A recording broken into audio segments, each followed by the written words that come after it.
We're going to be having one of our lovely fireside chats here in the PC Connects room. We're very lucky to have Karim here, who's Director of Business Development at Bandai Namco, and we're going to be talking about Bandai Namco's current third-party publishing strategy in the West, which includes the Americas and EMEA. Now, let's kick this off by finding a little bit of background about yourself and also the company. Of course, Bandai Namco, that's a name that we're all very familiar with. It's a Japanese-owned company with a history that goes back many years. Tell us a little bit about your background, though, and your relationship with Bandai Namco. Sounds good. Thank you. Check. Just making sure that the microphone works. First of all, thank you very much for having me. Always a big fan of Steel Media conferences, so it's great to partner up again with you guys. So my background, I've been in the industry for about 20 years. I started at Interplay Entertainment in London, believe it or not, back at the end of the 90s, doing a lot of licensing and business development. And then I ended up going at Aspire Media in Austin, Texas, where I was their VP of sales. So I did a lot of retail and business development as well. Started Empire Interactive's U.S. office in 2007 as well. That was a difficult time during the market because we had a bit of a crash on the NASDAQ at the time. And then ran my own studio, Scarab Entertainment in Austin, Texas, where we did quite a bit of licensed games, some Hello Kitty IP, some other children's IP for console and mobile as well. I've been with Bandai Namco Entertainment America on the publishing side for about 3.5 years now. So most of my roles, so I lead a team of 4 in Santa Clara, California, doing so multiple facets of business development. One of the important facets is running the third-party publishing funnel that we do in conjunction with Europe. That's BNEE, Bandai Namco Entertainment Europe. So we operate that funnel on the publishing and distribution side. And then we also perform business development functions for our mobile teams as well as overseeing esports and overseeing our partnerships with other brands and IPs. Fantastic. And you mentioned something there that I think will go take us to our next question, the fact that you oversee mobile and esports. How does third-party publishing for you differ on the various platforms, from mobile to mobile, console, PC? How does it compare? Yeah, that's a very good question. So, we've had a little bit of a change or a tweak in strategy on mobile. I mean, one of the things that we've noticed, and the company has been very successful on mobile platforms. I think that latest we're number 4 in terms of revenue, generating over $2 billion a year in revenue from mobile. What we have noticed, though, is that obviously the cost of user acquisition is getting more expensive. The budgets are going up. So instead of a strategy where we were really going out per regions, and we had a separate strategy in the US and Europe and Japan and Asia was obviously a very big market for us, to sign new titles that are based on IPs that resonate more for the different locations. We've tweaked that, and in the last couple of years, we really started, working more as a global team to produce bigger games and basically make bigger bets on mobile. One of the examples of that is our new Dragon Ball game called Dragon Ball Legends, which obviously is a production that's done in Japan, but each one of our regions steps in on the publishing side, on the marketing side, and the UA to be able to really, I would say, optimize the revenue in each different big regions. So that's on the mobile side. On the PC and console side, so we have 2 other areas that we consider. So first of all is a PC and console premium, right? So that is our regular funnel, which we operate with BNEE in Europe. So basically we partner up with studios. So as a BD team and production team, we partner up with US-based or Americas-based studios. Our European team works in conjunction with us, and they actually partner up with European studios, big European studios. I think the way it's moving is that we're looking at a lot more premium plus games as a service type of games for the future. This is a model which obviously has started resonating. We've seen some big successes, likes of GTA 5, being able to, create games. I shouldn't use product. Obviously, after Chris and Ed's, and I thought it was a good point. Games that can operate 5 years life cycles, for example, which is very, very exciting. Games are getting more expensive to make. There's no doubt about that, and so the everyday live ops piece or games as a service piece is also a big cost that we have to take into account. So I think most of these, we're looking at more and more types of partnerships that include this type of live service. Last but not least, we've started incubating, at least in the Americas, an online free-to-play publishing arm as well, which is on PC and console. So we've announced a game which is coming out on Xbox called Bless Unleashed. It's going to be a free-to-play console game. We've done a few others as well, but that's definitely another model that we're starting to work actively, because we think that there's definitely, it continues to be a lot of success on free-to-play on console and PCs as well. With free-to-play, the challenge is the user acquisition, I guess, which is why I suppose that a developer would want to work, would work with a company like yourselves who have the resources to acquire users at that scale. Yes, I think so. I mean, just very similar to the way mobile has gone. Yeah. A lot of free-to-play is involved with the user acquisition. I think that I would say from a publishing standpoint, the difference with free-to-play console and free-to-play mobile is I think the marketing and the development teams are a lot more coordinated together. So we've created basically small organizations which basically follow. We have all the marketing, all the community support, which is around the developers on the publishing side, versus having marketing teams around the world, that are working more on the brand side, right? Which is what we do on the traditional console model. Yeah. Talking of the development teams, then, what platforms do you see as the big opportunities then for developers? Are you saying that they should be, that PC and console are the upcoming boom platforms for developers?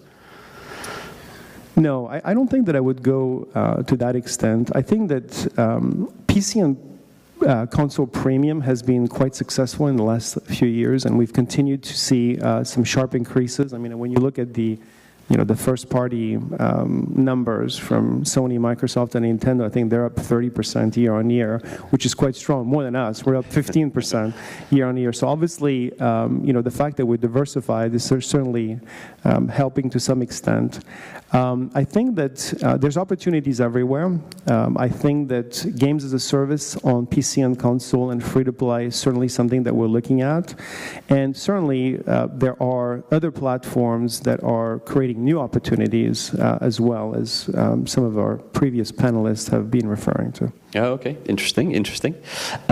I'd just like to come back to something that you said earlier on about the way that you work regionally, because you publish in a lot of different territories. How does America then, where of course we're holding our first Seattle conference, differ from EMEA, for instance, for publishing? So I'll stick to mostly the addressable market and describe the market first versus the intricacies of marketing different game genres. So let me address that part of the question first. So I think that the addressable market, specifically the differences between the Americas and Europe, is that I think the Americas currently, especially the United States, is driving a very strong digital adoption on console. I mean, nowadays you're seeing Xbox is certainly leading the way, where now we have probably a 70-30 digital to physical market on Xbox. We're definitely seeing the results of Xbox Game Pass, which is a new subscription service, which is being very successful for certain IPs from Microsoft, and I can see certainly the future moving that way in terms of subscriptions for some of that mid-tier content. We have certainly a very strong digital market on PlayStation. Nintendo Switch is doing very well, but I think that that market is still, probably because of the type of content that there is that's more a little bit younger in general, that one is still very strong on the physical side. In Europe, we have a market that's a little bit different because Northern Europe is certainly following the United States in terms of digital adoption.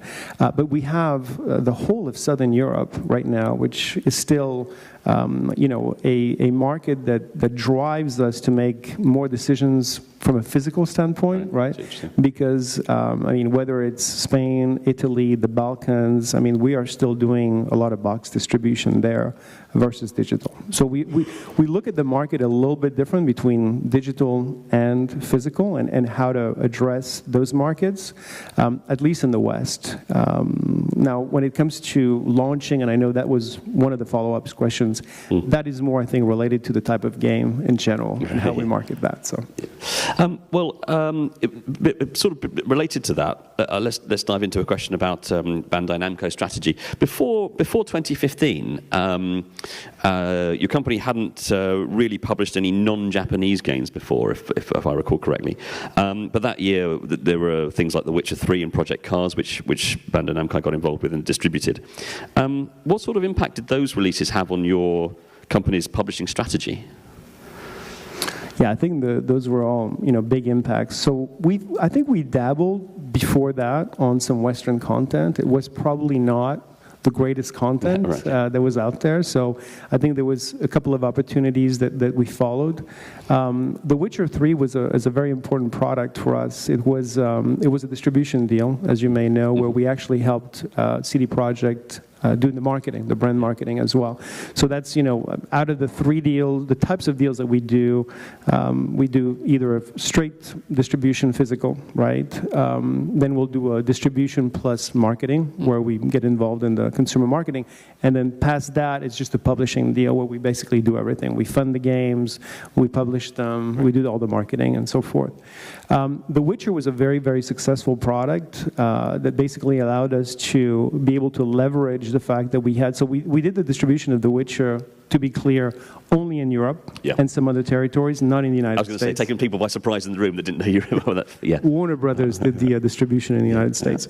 So it allowed us to be able to leverage our 8 regional offices that are around Europe and to be able to really push the consumer marketing for them at all levels. So each regional office that we have in Europe typically manages anywhere from 2 to 5 territories. So Frankfurt will manage, for example, Austria, Germany, and Switzerland, GIS, and then, some of, distribution through Eastern Europe, and Madrid will manage, Southern Europe, and that sort of thing. So I think for that, it was a big impact because the number of units was very high. Yeah. It was a very successful game, and it rated extremely well. So that helped us figure out, one model in terms of that. The Project Cars, example is a little bit different because Project Cars is more of a co-development deal. So we're actually partnering with Slightly Mad Studios on a development side and basically handle all the marketing and the distribution as well. That has basically created a franchise for us that we didn't have, which is in the driving simulation genre. Very successful product. And it's a fantastic studio. So that really allowed us to be able to become a player within the driving sim and have a product that was available on PlayStation, Xbox, and PC as well. Yeah. On that note, actually, about co-development, I'm interested in the way that you work with companies and the decisions you make when it comes to development. Is there any interest at Bandai Namco to develop IP with America in mind, for instance, rather than just distributing? Yeah, I think IP creation, and that's something that has been communicated by a management, even in Japan, is a very important aspect. And the IP creation, as it relates to Western IP, is also very important. So most of the publishing deals and partnerships that we enter to in the West is with the object of creating new IP. So I should mention that the way Bandai Namco is set up is a result of multiple mergers and acquisitions through the years. But we have our video game division, which is divided on the publishing side, which I'm part of, our studio side, which is Bandai Namco Studios in Japan, Singapore, Kuala Lumpur. They produce Tekken, Ace Combat, Soul Calibur, that are more our internal IPs. And then we have a toy division. Bandai happens to be the third largest toy distributor in the world. Wow. And then we have our amusement division, which obviously has been producing arcade cabinets for a good part of 30 years, or 40 years, I should say, since Pac-Man's birthday is next year, and he turns 40. It's a big milestone for us. And so each division, obviously, we communicate between the divisions, and we try to create IP that we can exploit through others. But in general, most of the efforts that we're doing in terms of publishing and risk-taking is on creating new IPs. As a general rule, we have some initiative in Japan as well, where we're creating IPs that are more global versus your anime IPs that could be considered more targeted to Japan and Asia, but are now growing to the point where they even have very strong global presence. So, but in general, I think we have definitely, this is a big initiative in a company to create new IP. I was going to say, I think I remember reading an interview last year with your vice president of digital and marketing, that the plan was to make 50% of your revenue be from new IP. If that was the figure that I remember, but that's a big ambition. That's half your business from completely new intellectual property. What does that mean for the way that the company is structured and for the budgets across the company and how you plan for your strategy around that? Yes. So I think that Hervé did mention that 50% of the business had to come from new IP, but he didn't mention at what point that was 50%, which gives us a little bit more time, right? In general, so I think that the way we handle the budgets when we create when we are investigating an opportunity from a business development and IP strategy, we have, the way we're set up internally is we have an IP strategy team that basically communicates with all our different regions and all our different, I would say, entities, if you will. So that's kind of like what holds, the development of new IP, right? So I think that we are definitely looking at everything as the first step needs to be a very successful game. So it has to be, I'll give you an example. Little Nightmares from Tarzia Studio is our own IP, right? But the first Little Nightmares was developed in terms of trying to execute a very successful game. It happened to do over 1 million units worldwide for a new IP, which is a pretty strong showing. It even did, I think, about 300,000 units in Japan. Yeah. So Japan actually was able to, see the results that we did in the West with the IP. They thought it was, potentially a good title for their market, and they picked it up. So that creates already, the beginning of a successful IP. So now we've announced a iOS game for Little Nightmares. There might be some future transmedia opportunities that will be announced later on. But in terms of risk and budgets, I don't think that we're specifically saying our internal IPs, we have to spend more on budgets versus external IP. It's really a question of the opportunity itself and where the market is and how accurate we're able to forecast what that opportunity means. And from one year to the other, we might create a forecast in 2017 for a particular opportunity. It may change as the market changes, right? 2018 and 2019. So right, you have to adapt. We've only got a couple of minutes left. I've got another question, but I thought maybe we'd just see if there are any questions from the audience while we've got an opportunity. Did anyone want to ask a question of Karim while we have him? Okay, well, if you think of anything, we've got a couple of minutes left, so please do. I think this has been a fascinating insight into what a big established company has got planned. So on that note, you said about that, you mentioned just there about transmedia opportunities, and I think that's an important thing to talk about. In addition to making sure that half your revenue at some point comes from new IP, the plan was to make those IP sustainable and you can take them anywhere, which is what you've just said. So can you tell us a little bit about the process that you put into place to ensure that your new brands and intellectual property has longevity? Yeah, so I think that once again, it revolves around our IP strategy team. So obviously, we have the ability to communicate between our different regions and our different entities. Everything starts with a successful game. It rarely starts with a successful toy or a successful arcade cabinet, right? And then we look at different ways where we can exploit that. In Japan, for example, we have other business units that are beyond the toy and the arcades. We are doing live music production. We have obviously the Idolmaster success, which is very big in Japan and Korea. We have a couple of mobile games. We have a band that tours, Idolmaster. I think they came over either at Comic-Con or LA Anime Expo for the first time in the West this year. So obviously we're pushing different transmedia initiatives. Some of these may travel over and become successful in the West as well. But everything is tied in typically on the IP strategy side and how we can ensure that a successful game can make it into a successful transmedia IP, right? Great. Well, look, we're out of time there, so I want to thank Karim Farghaly from Bandai Namco for giving up his time to come and tell us about their strategy. Thank you very much. Appreciate it.